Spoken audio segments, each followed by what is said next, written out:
Hi, everyone, and welcome to another edition of the Bread for Soul Convos with myself, Sir LSG. And this show, basically, what we do here is really share knowledge and experiences to anyone who wants to be in the music industry by inviting different guests, who've been in the industry, who've done a lot of stuff, who've groomed a lot of people too. And today is no different. I've got a legendary figure in the house, somebody who's groomed so many artists, so many careers that we know because of some of his works, and I'm talking to the legendary OSKIDO. How are you, my brother? Hey, I'm fine, Makai. How you doing? Eh, I'm good. I'm good. Thank you, Fruitman. Firstly, I want to say thank you so much for spending your time like this. I know you're a very busy man. You're a family man too. So I just want to say thank you for that. No, pick up, Makai.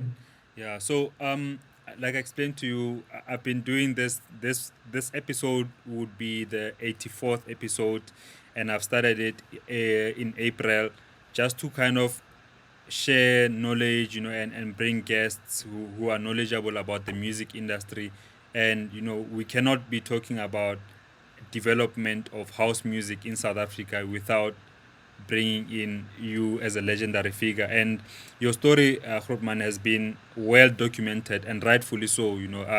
But I wanna start by asking you about self belief. Because of where you started your journey. Starting out in Hillbrow, and looking at the levels of success that you've reached. How important really is self belief and believing in something that you wanna do? How important is that, or how important was it in your own career? Well, I think it's very important for you to have a vision and understand what you want in order for you to achieve the goals. It's more of a goals kind of a thing. Because once you have a vision, a clear vision, it gives you that direction, and you start following that direction properly. And also, what's important is for you to say that are you going to wake up and do it? Because at times you can have a dream and say this is what you want to do, but the doing part becomes an obstacle of saying that okay, let me put effort into it. Mm, Because that's why a lot of people you find that they've got dreams, but due to the fact that they don't take time to do whatever dream they have, that thing just vanishes. mm. And we could make so many examples of very talented people, that when, especially when they come into the industry, you could see that this person has got some kind of vision, and there is a lot of support and belief behind them, and then it doesn't get through. And I asked Tebe, like when he was on the show, a similar question just about, usually when artists don't follow through, especially like at some point you see artists falling off, and really stopping following their music careers. um, and usually in the media, what we would know as people, as consumers, as fans, usually it's only about the lack of discipline, but we don't get to know about other things, other aspects, like you mentioned, not following up with your dream, and those are some of the aspects that are less talked about, and I think sometimes are quite an important part of why people stop doing what they do. But I want to ask you, like, how do you then deal with situations where you don't feel motivated, even though you know you've got a dream, you know what you want to do, but you just don't feel motivated, or you don't see the results coming? What keeps you going in situations like that? For me, I think it's doing small little things because, for you to achieve something, you don't have, you can have this big vision, but you find that you can't do it all because all you have to do is that you need to get into a habit of doing things. Just like in the morning when I wake up, I take a 15 minutes meditation or I stretch my legs. Then after that, I brush my teeth. it's a routine. So you start following the routine. And after that, I look at it and say, okay, what do I want to achieve in this particular moment? To understand. Then I write down my goals and say, okay, this is what I want to do. And then I work on that because most of the time you spend most of your time waking up in the morning and you find that you haven't achieved anything. So therefore, what keeps me motivated, just the fact that I can brush my teeth every day, you know, then from there I know I've achieved that. But what is the second step? If I have to go and drink coffee, I'll go and drink coffee. If I have to say, okay, now this is what I want to do, I want to do it. Even if it doesn't, it's just small little things, you know what I'm saying? And then from there, I start building blocks on that. Do you understand? Then from there, I start like, getting things together. And then it motivates me when I've achieved, that's if I've achieved that situation, whatever little thing which I want to do, I get motivated. Because therefore, if you start missing blocks and then saying whatever, that's when you get demotivated. So it's better to start by small little things, perfect, then it becomes a habit. And I can relate with that so much because when I started my year this year, I was very almost demotivated. This is even before COVID-19. I was even looking into getting a proper job again. Like working 9 to 5 and really only doing the music thing as a side thing. But until I got into some videos on YouTube on how to maximize your mornings. So I started waking up at a certain time. So I would wake up maybe 4:30 every morning or 5 o'clock and meditate as well, exercise, stretch a bit, watch something motivating. And that's another thing that sometimes when we are not motivated ourselves, I think it's also good to look onto other people who are doing things that might motivate us. And I'm bringing this point because I read somewhere you were doing an interview and you were telling the story of how you got motivated by the movie Beat Street back in the days. And if you could please share that story with us. Yeah, yeah. I think for me, I mean, I was a young kid at that time. And for me, when I saw that movie, it was back in 85 Beat Street. It's a hip hop movie, you know. That's when I saw that what culture can do, in terms of the music industry. Guys, it's a movie which talks about, it's a breakdancing movie, doing body pop, graffiti, the culture of hip hop, and how those guys started from staying in the ghetto, but later they started sitting in the boardrooms in New York City making decisions in the entertainment industry. So therefore, I looked at myself and I mirrored myself as a person. And I say that, you know what, one day that's what I'm going to do. Through watching something, it motivated me because, then from there, I started saying that I'm going to be that guy. I started living my life and say, this is it, this is the culture. I started more, as a body popper, Yeah. more on that, having a ghetto blast and all that and all that. Later, I developed myself into a DJ. Later, having a part of a record label, signing artists, and be what I am today. And your journey, Krupman, like it's really an inspirational one, because for me, when I look at somebody like you and with the work that you've done, um, I get motivated because I feel like if you could do it, like I believe that if you could do it and you could share your journey and your stories out there, and we know the steps, some of the steps that you took, I've got a sense of belief that I can do it myself as well, and I can help other people do it too, especially by sharing stories because for a long time before internet, you guys kind of always had to figure things out for yourselves, how to run a label, what's publishing, sometimes you find things along the way as you go. But at the moment, it's not necessarily the case, because the internet is there, the information is there. It's just really about finding your way and navigating your way, and being patient, being consistent, and all of those kind of things. But I want to get into Kalawa, because you, Bradon, and DJ Christos, you guys formed the label. And last year at the Delicious Festival, you had a 25-year celebration of Kalawa Jasmine Records. And for me, what is really the biggest black-owned record label in South Africa, and I could say in Africa even, because of the work that you've done. But I want to understand the position of Kalawa right now. Are you still pushing, the same way you were pushing with regards to getting new artists onto the label and growing the label like that? Yeah, I mean, if you can look at historically, Kalawa, I mean, it started as Kalawa, you're right, with me, Christos and Don, and Bradon. But later, we met Jasmine Music, then we meshed, then we became Kalawa Jasmine.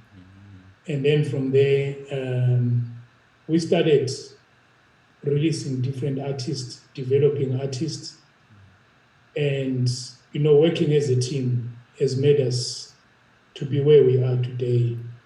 And then we've grown the business where we've developed. That's why what happened is that normally when the artist becomes bigger, they want to open their own record label.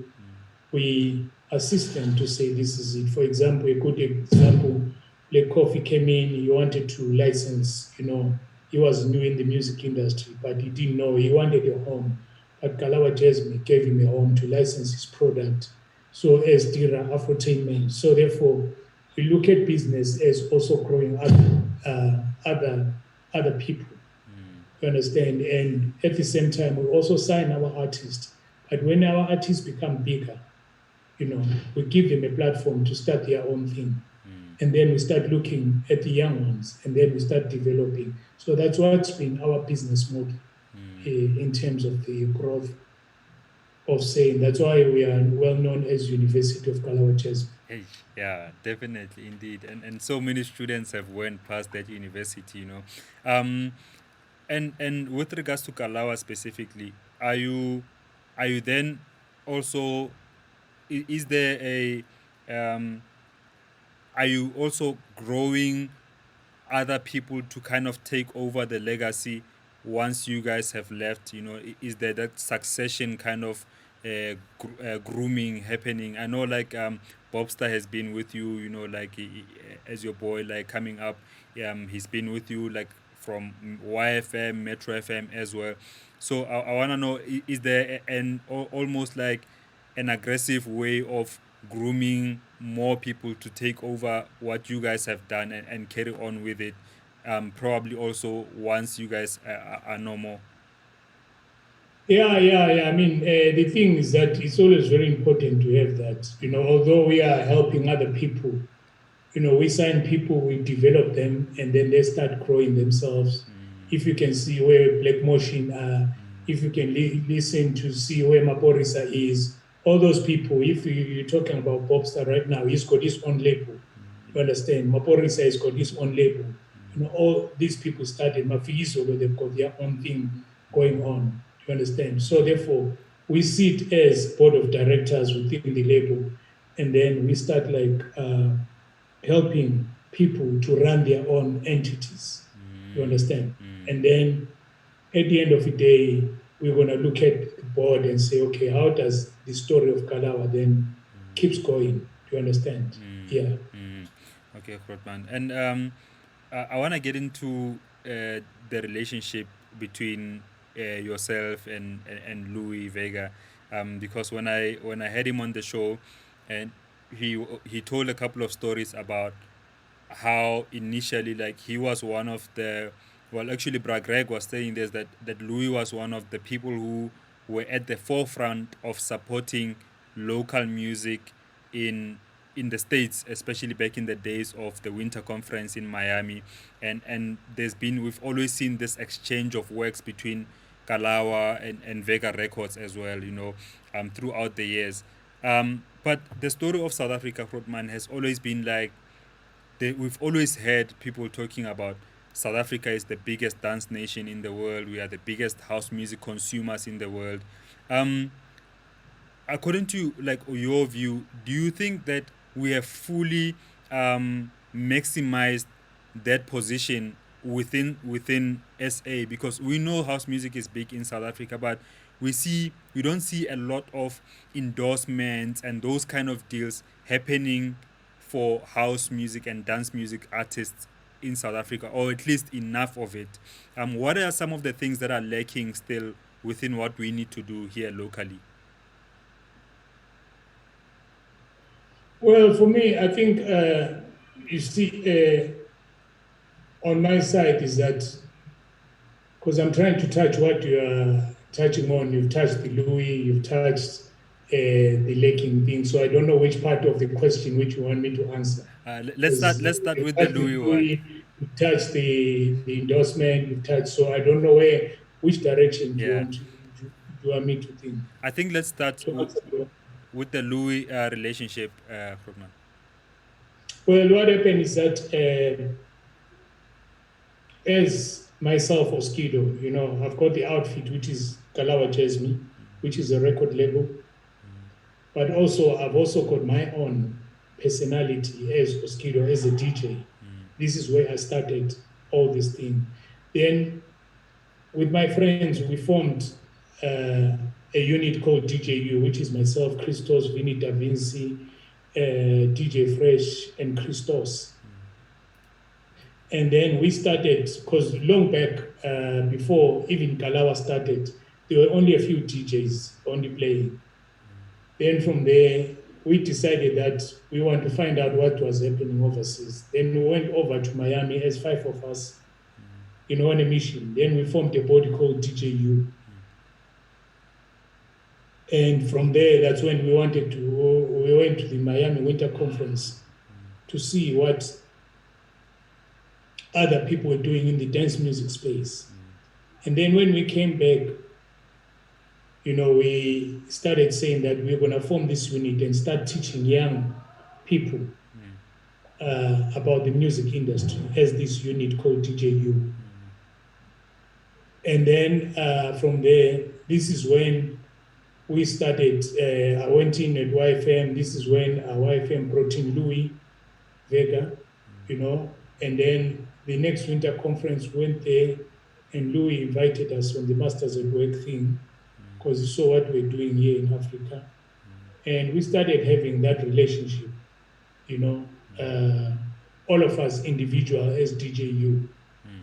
Then we started having the South African Music Conference, which we've been running for almost 15 years, where we're going giving workshops to all the young people, putting the dance culture together. You understand? Hence, when we started consuming, as you are saying that we are the leaders when it comes to consuming dance music worldwide. You understand? Then we started, teaching a lot of young kids, but also bringing the experience from overseas. Louis Vega, Frank Roger, all of them. Do you understand? So from that conference, this is when, people started learning how the music industry runs, And then I went back to Kalawa on my outfit with BOP. I remember going to one conference when I saw Louis Vega playing with Roy Ayers. Roy Ayers is a jazz musician. Yes. And that's when I first saw a DJ playing with a live keyboard player. And when I came back, we were doing the BOP project with Bruce. Then I said that, what, because remember the beats per minute for Kwaito was like 110, whatever. Then we started upping the tempo to up 120. Then started calling all these live, we started including live instrumentation into our thing. Because I'd seen that Louis Vega is working with the older generation. And the first person who came in to, even the older generation, they didn't like what we're doing as OSKIDO. But when we called a person like Brayo, Moses Mlelekwa, they came in to say, listen, this want to be part of it. This is when we did the Zabalaza project with BOP. And for me, I think that was one of the biggest record which opened the industry for the culture in SA to be dealt with overseas. Masters of Work then signed that record worldwide. And that's when we released BOP worldwide with Masters at Work. We started having that relationship with Louis Vega. Then, fast forward, then we started seeing a lot of all these young kids coming up, through the conference. This is when Black Coffee, came in, he did his thing. He had the biggest records. And when we went to Miami, he actually had that biggest record with Vusi.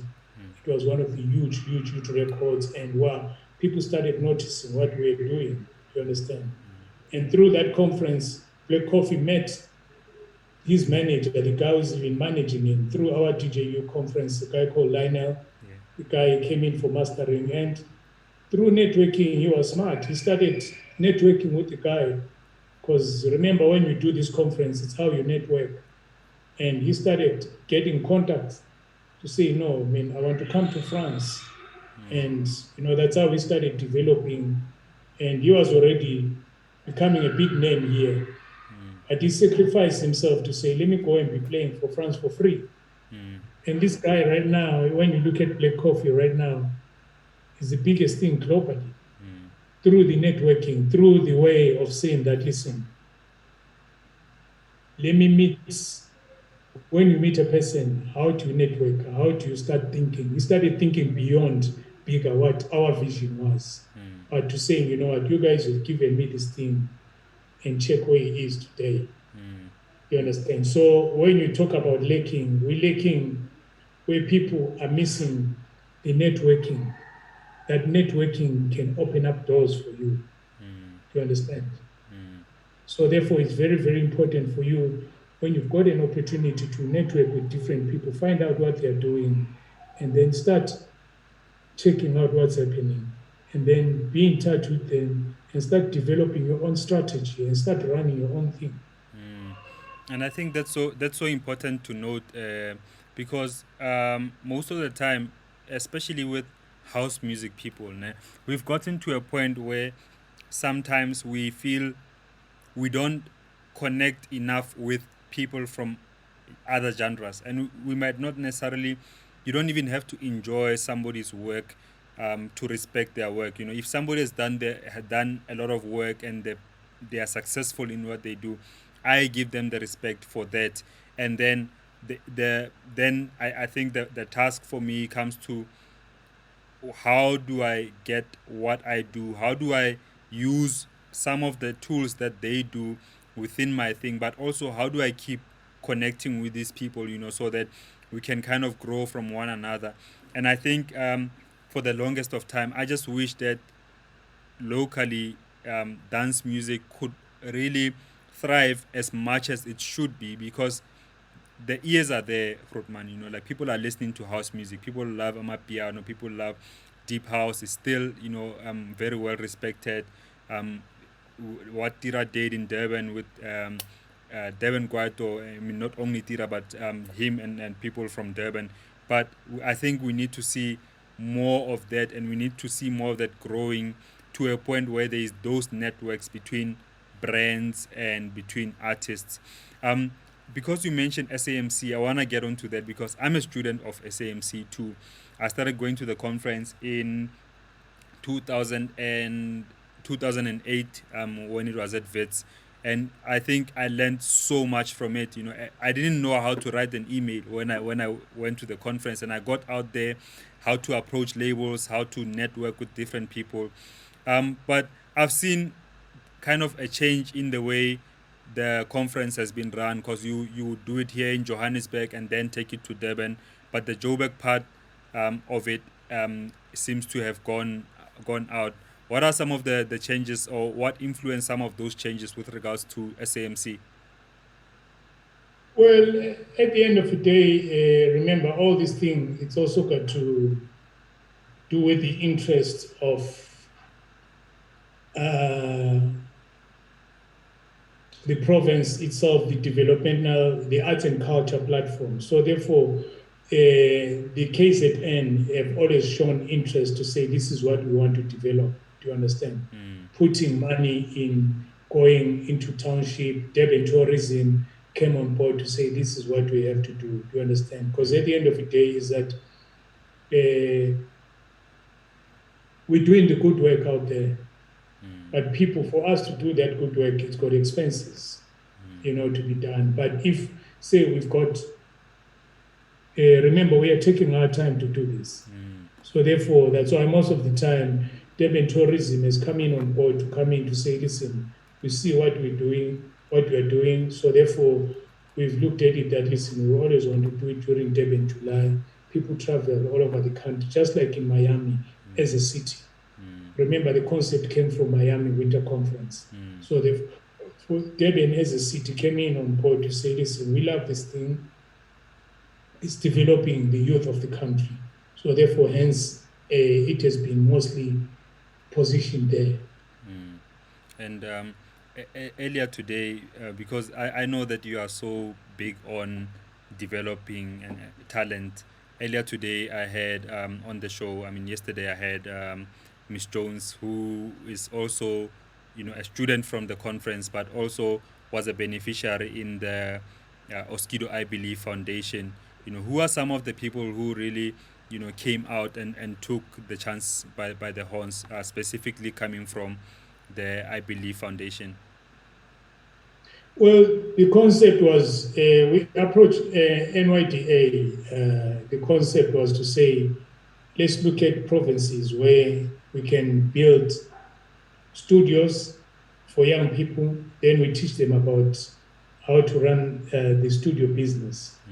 Do you understand? And also with the other section where we're giving sound systems for guys, for sound hire, where a person can have a sound system, you know what I'm saying? Then they can start sound hire business for weddings, for whatever.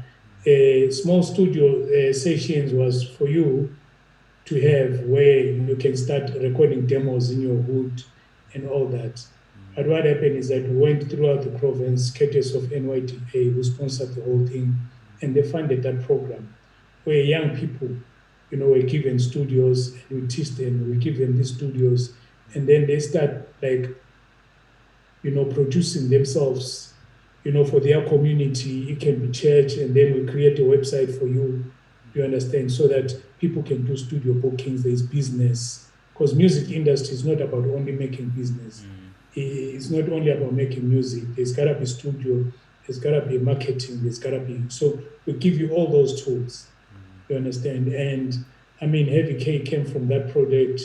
Moby Dixon came from that project. So a lot of kids came out from that I believe project. Yeah, and it's such a dope thing because like when I was speaking to her, Miss Jones, and she was telling me how at that time when that project came to when she became part of the project, she had almost given up in the music industry, and things were not looking so good. And I think it's some things like that that can really rescue someone from leaving everything, and then help comes through.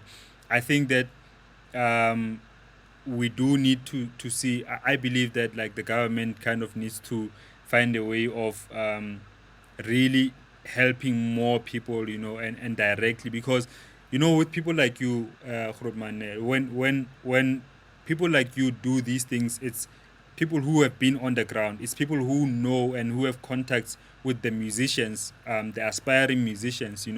Unlike when it's just the government doing things, but they don't really have people on the ground who know who to get and who know how to train those people, how to really move them forward. But I want to take you back a bit and talk about Mafikeng, because I'm from Mafikeng, and you've helped also so many other people from Mafikeng. When I had Tebe on the show and he was telling me stories of how they got signed to Kalawa, him and Bruce. But there's specifically a group that I wanted to ask you about, and this is Crowded Crew. I don't know if you do remember back in that day, what was it about them that really drawn you to them? Well, I think it was their unique style, because remember that time we had signed Tebe and Bruce as a producer. And Bruce had done this record for them. And, they had this lingo of theirs, which really was such a unique element. So therefore, because, that's what my strong point is A&R. I listen to thing. And for me, when I heard that record, it was something different. And the lingo, was, remember, we are driven by our own culture in whatever we are doing. It wasn't more of an American culture, but it was like the culture which was happening there in Maptown. And when one had that record, we had to say, "Wow, what an amazing record!" And we signed them. Yeah, and talking about Mafikeng, because when I grew up, I got to learn about how the city was so big on entertainment. There's one flyer I've got here, and I remember, I think it was a 1995 flyer presented by Trendsetters. It was Trendsetters Hair Studio, but another person who was there, it was Floyd, organizing the event. But on the lineup there, we had, I'm gonna put it actually on my screen. We had Boom Shaka, Tebe, Trompis, Penny Penny, Arthur. On the DJs, there was Vinny Da Vinci, Oscar the Big O, and there was Christos was there, Bob Mabena, the late Bob Mabena was there. And for me, it's like we hardly see this kind of colorful events where you've got people from all kinds of genres really enjoying. But I want to ask you about Mafikeng specifically. During that time, is it true that that town was really popping? Yeah, remember then when the Kwaito, because that was during the Kwaito culture, back in '95. We remember that our music wasn't played on radio. We had the youth of that time. No one believed in us, right? So therefore, the only thing to organize was to organize our own concerts.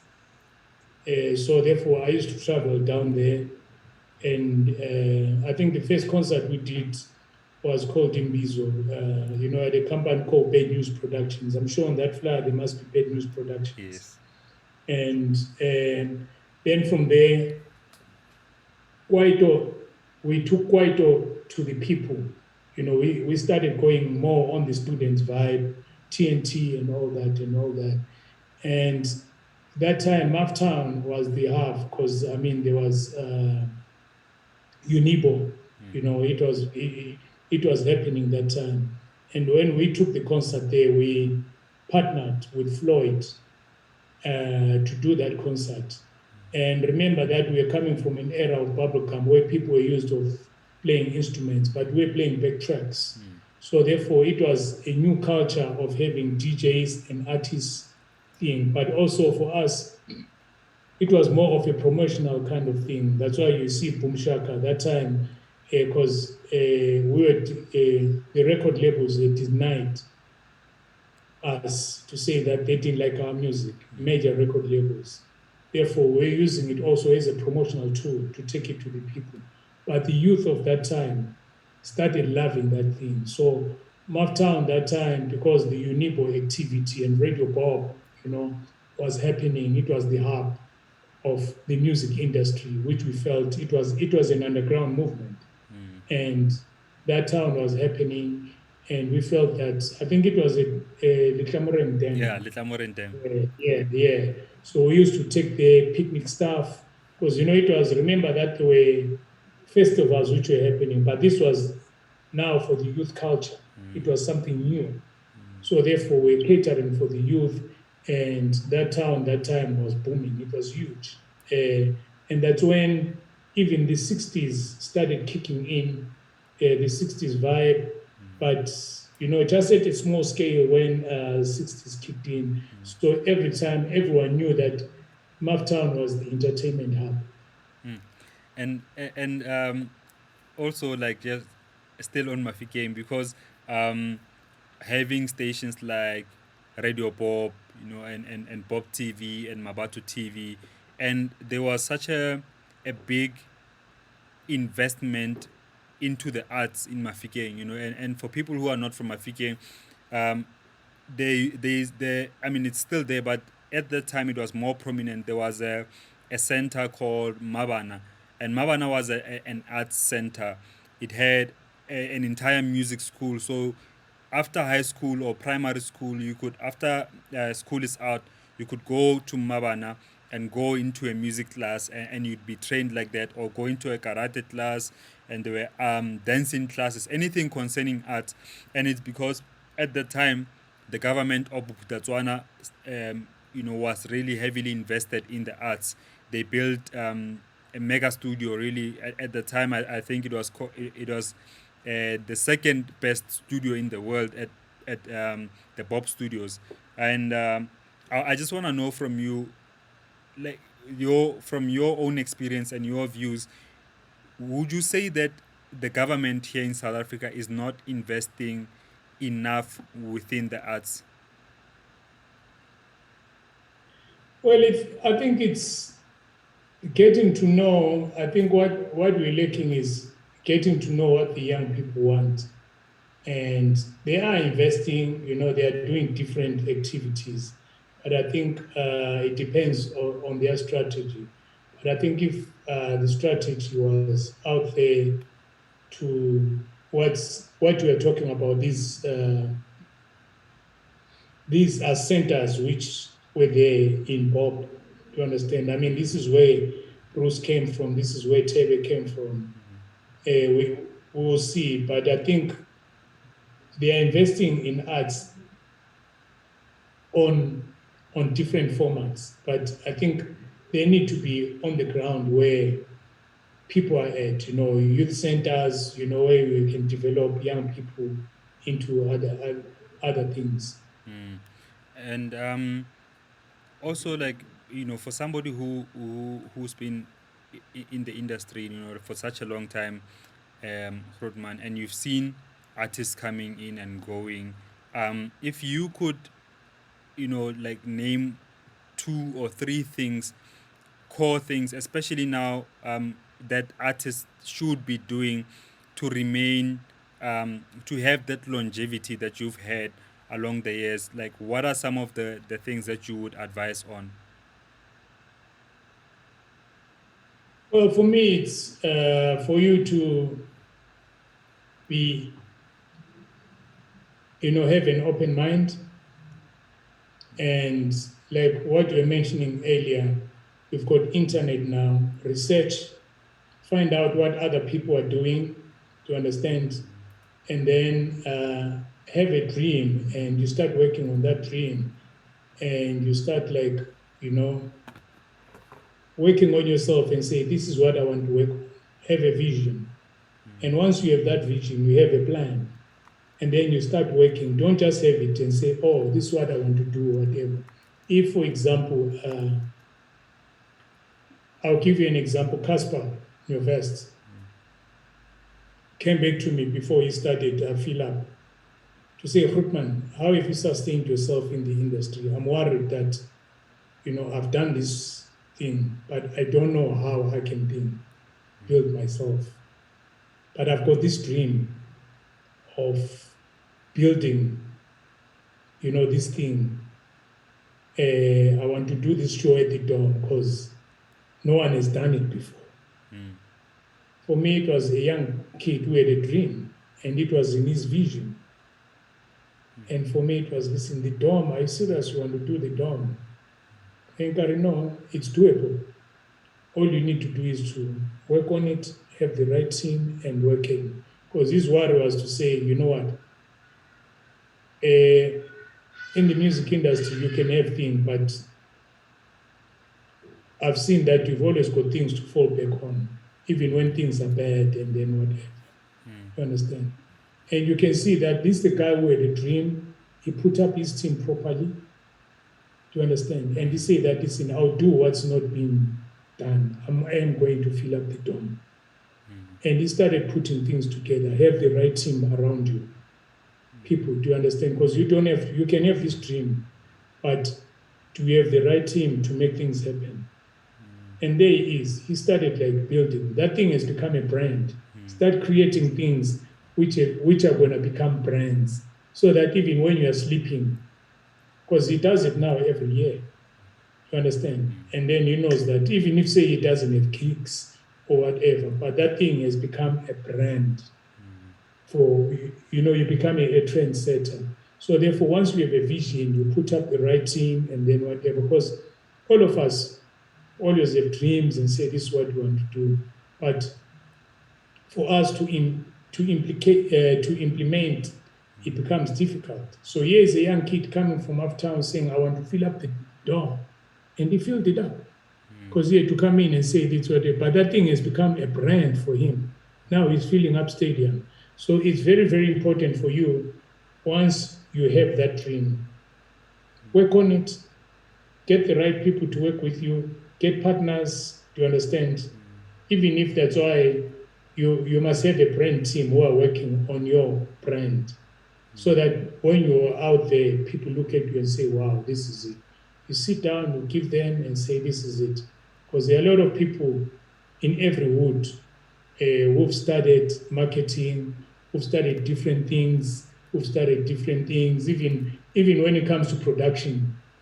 You don't have to be able to play. There are people who are playing who are real players, but they don't have the concept of production. You understand? If you can look at a guy like P. Diddy, you can't play. But what happens is that you put up a lot of people who can play. He says, this is my vision. This is the song I want to do. This is the bass line I want, whatever. You get all those people in and then whatever. So it's very, very important for you to have a plan. Once you have a plan, put up your team, because you cannot be good at everything.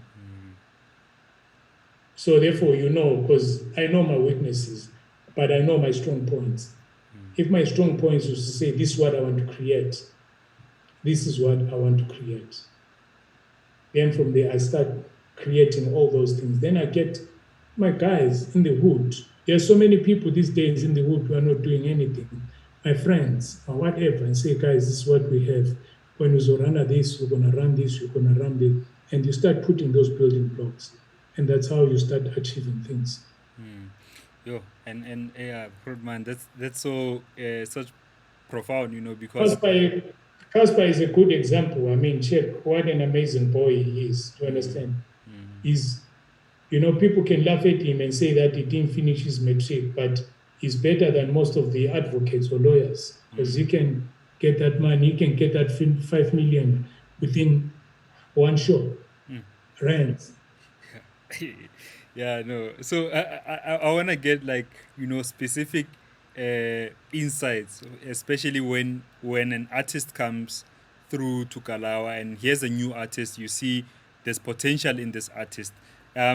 What are like some of the at least one or two things with regards to teams? Like, what are some of the aspects within a team that really an artist cannot do without, especially in today's age? Well, it's for him to, one, respect the game, understand that this is a business.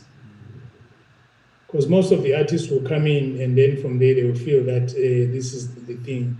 And then what happens is that you put the right marketing around that person so that he doesn't meet his interviews. Or at times you find they've got a hit, they don't respect to go to interviews, they sleep, they don't do anything. When you call them, their phones are off, whatever. They wake up after 5 days because they've seen themselves on Tuesday. So respect is very, very important for you to have, but it's very, very important for you to put the right team for them. But if they don't respect that team, then it's useless to have them. And who are in those teams, OSKIDO, like for you guys at Kalawa? Like not necessarily in terms of names, but you know, in terms of titles, like you would have management. I assume you also have maybe PR. What are some of the other elements or make of those teams? Yeah, is to have a person who can sample the radio properly so that your song is played on radio. The game has changed these days because the music industry keeps changing. Streaming has become big to get a person who can put the songs on the playlist. But when the interviews happen, they have to call the artist. The artist must avail themselves. They must be able to go and promote themselves, for free. And then once their name become big, the marketing team you need to have a marketing team. You need to have a strong social media players who can come in and talk about things which are happening within your thing. But you must be there as the artist also to support that structure. No, I think I understand clearly because also, so it doesn't actually, to somebody who's watching, it doesn't matter how much or how many people you have around you. If you are not there present as an artist, if you are not putting in the work, things will not go properly because sometimes artists get to a point where there's so much success and they've got people doing everything for them to an extent where they feel like now they don't have to do anything, they don't even put the work. And I find that sometimes it could be dangerous, like when an artist is so successful for 1 year, maybe they've got that one hit or one album that really sold and everything's going well for them, and before you know it, because time goes by so quick, the artists are not nowhere to be seen, because of no one wants to be interviewing them anymore. They didn't pitch for certain shows. The discipline just went out of the way. Would you say discipline is one of the most crucial factors with regards to success in the industry? Yeah, definitely. I mean, if you don't have discipline, I'm telling you, you have it for that moment. Remember that God can give you that talent. But if you are not disciplined, you are disrespectful, people will spit you out, because there's always a new kid coming out, there's always a new person. But if you become big-headed, you don't respect the game. Remember this thing for you for longevity, for you to stay longer in the game, you need to respect the game. You understand? For example, I make a point. I mean, I started playing back in 93 or whatever. But the people who I meet these days, when I have to do my I diversify. I don't look at music only. I use music as a networking platform. Or if I want to present, you find that person was a SRC at Unibo or at VET or whatever. They call me for a gig. But today they are running multinational companies. They are CEOs. When I go in to put my presentation, you say, "Oh, I know you OSKIDO. Do you remember I once spoke to you at my thing because I respected the time. I wasn't big-headed, so it's easy for me to get things going." So therefore, if you don't respect, you can be big now, but if you start disrespecting people down the line, it's not going to happen for you. People look at you and say, this one, I don't even, when you come in, they'll shut your door. Area, no, because you won't have a hit. Remember, you can't be making hits by wire. Understand? But what happened is that the music industry, the entertainment industry, the good thing is that it makes you to open up doors for other things. To understand? For example, now I've gone into the restaurant business. You understand? I'm not depending on a promoter to call me. To understand? I've got my own restaurant, Daruma by OSKIDO. Yeah. But the people who come in there is the people who are CEOs, ministers, people who are on top class, and then whatever. They respect me. And when I'm sleeping, the money, it's like, he hasn't get nailed. I don't wait for the promoter. You understand? Right now, during this lockdown, I created something called Legend Live, which I started streaming, where I invested, I bought cameras myself, and then started teaching myself and my my, my son how we can put things together. And we created a brand. It's now a brand. You understand? We started streaming it. We started learning about internet. How do we do streaming platforms? How do we do that? But now MTV have come on board to say, wow, we love this thing. This thing is live every Friday on a platform, on a bigger platform. So now I'm on TV production.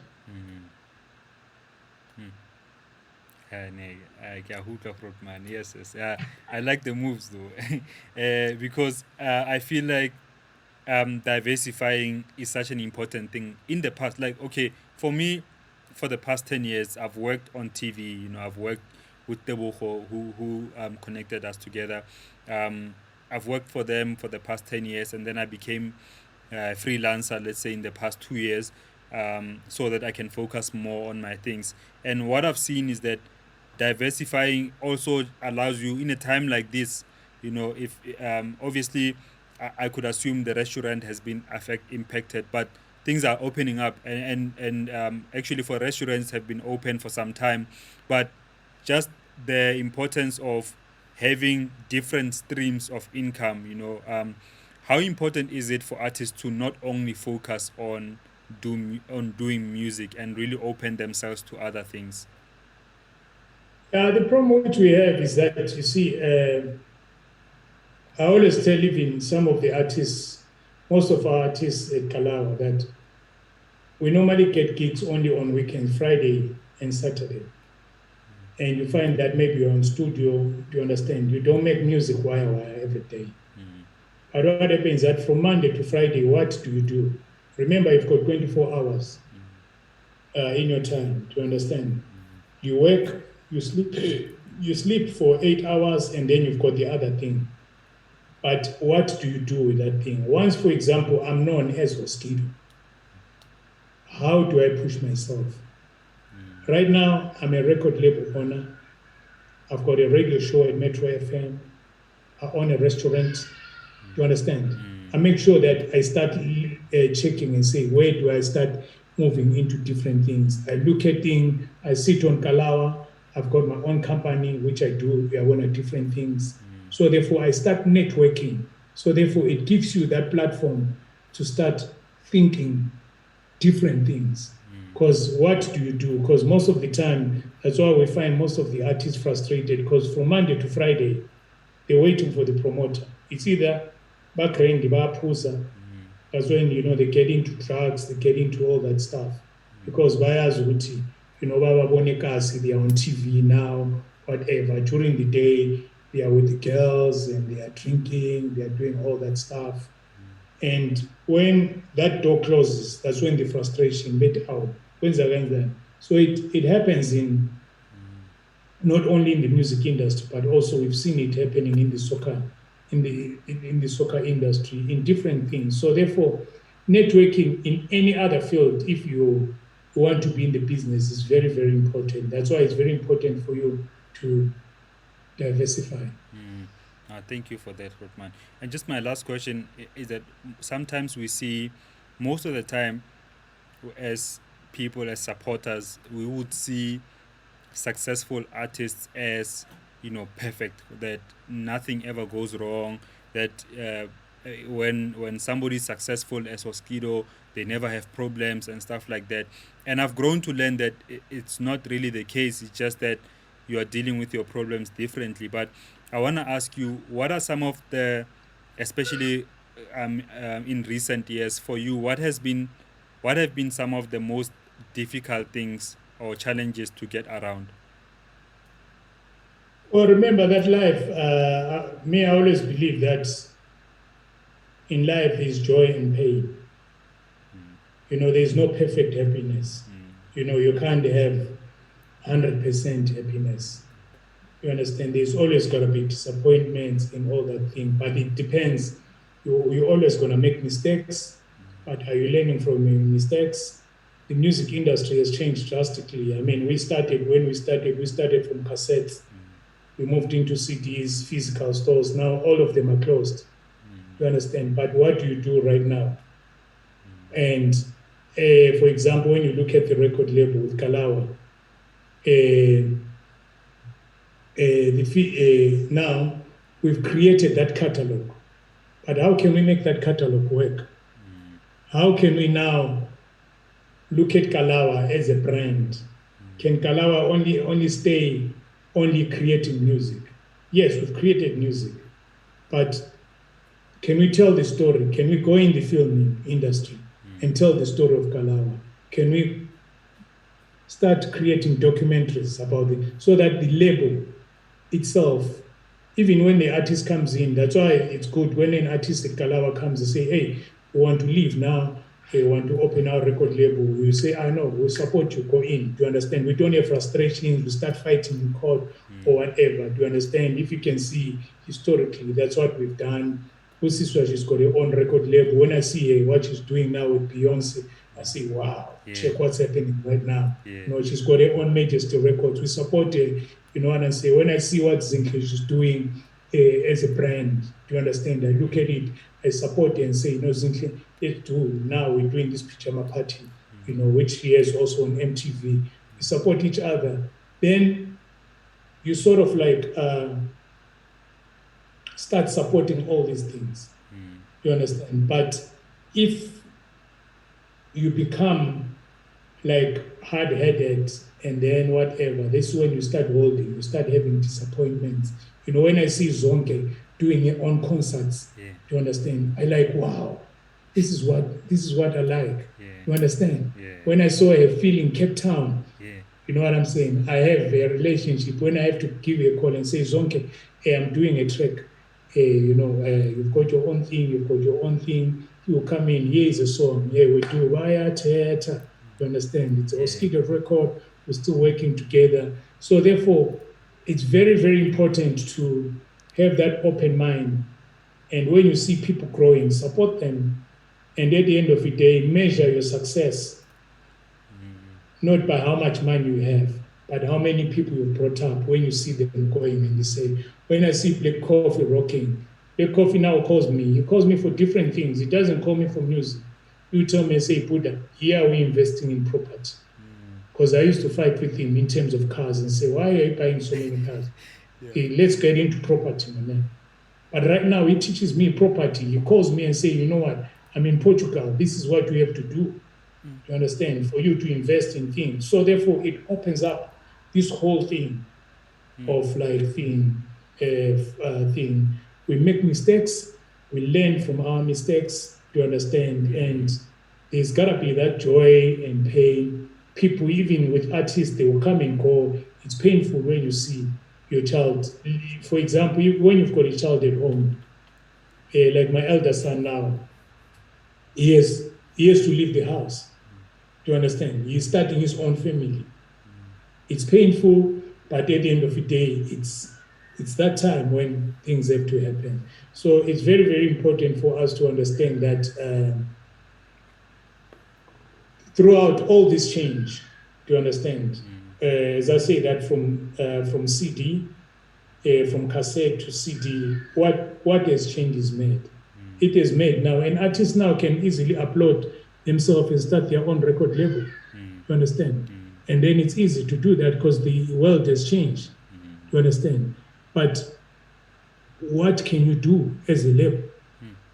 What do you have? I've got catalog. We've got catalog. How can we use that catalog? Because there are people right now, streaming has become the biggest thing. How can people look at and say, okay, can I have a Trumpist day today?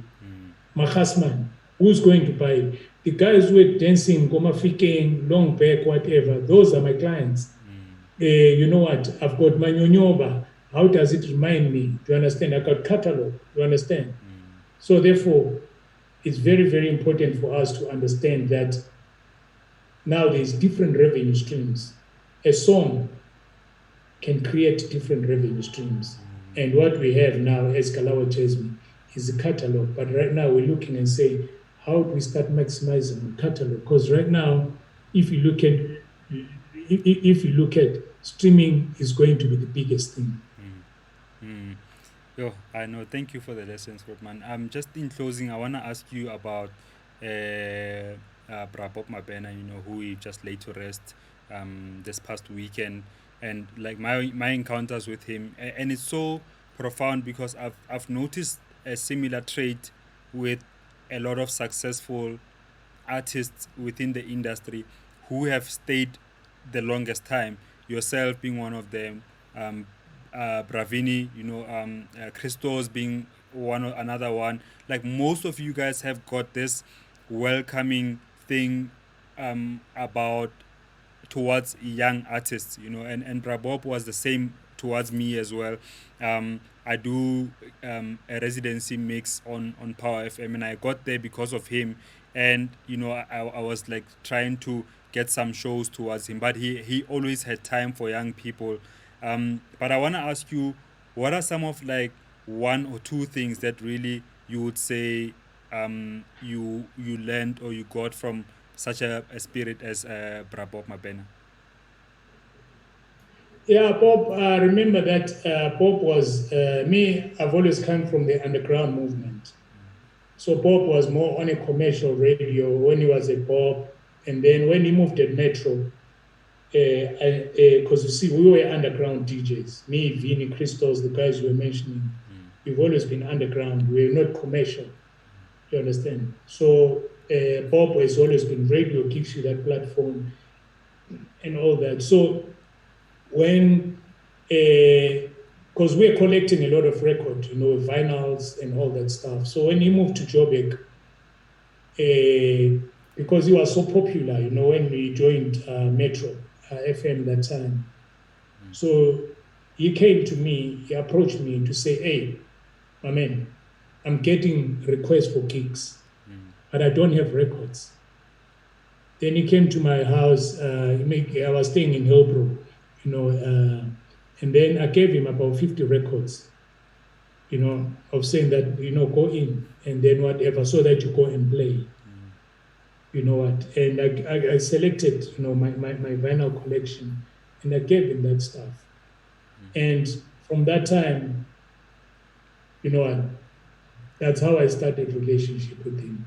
And then he had those records for years. Even now, every time when I meet him, he always tells the story and saying, this is the guy who started me off. He gave me his vinyls and he helped me this way. And we started having that relationship. And RIP, we've lost a man who I respect the most, but we all know that we're going to leave this world. You know what I'm saying? We are all strangers here, but we need to prepare ourselves for our next journey. I think the more you give, this is how God is going to reward you one day. It's very, very important. You understand? Because a lot of people must understand that we are only strangers in this world. You understand? So therefore, wherever he is, condolences, to the family, and may his soul rest in peace. Yeah, may his soul rest in peace indeed. And I think similarly, Krotman, I think I want to say, as we close this conversation, I want to thank you firstly for your time, but I think secondly, for your contributions in the music industry, and I'm saying this with all honesty because many of us would never be doing what we do as musicians, as DJs, as producers, if it wasn't for people like you, firstly introducing this music to us, especially when you were importing dance music and when you created the Kwaito records, but also after that, still putting your time behind developing other artists, behind the DJU movement, SAMC. Myself and many other people have benefited greatly from your life, and I just want to say we need to celebrate people like you. I want to thank you so much, OSKIDO. So thank you.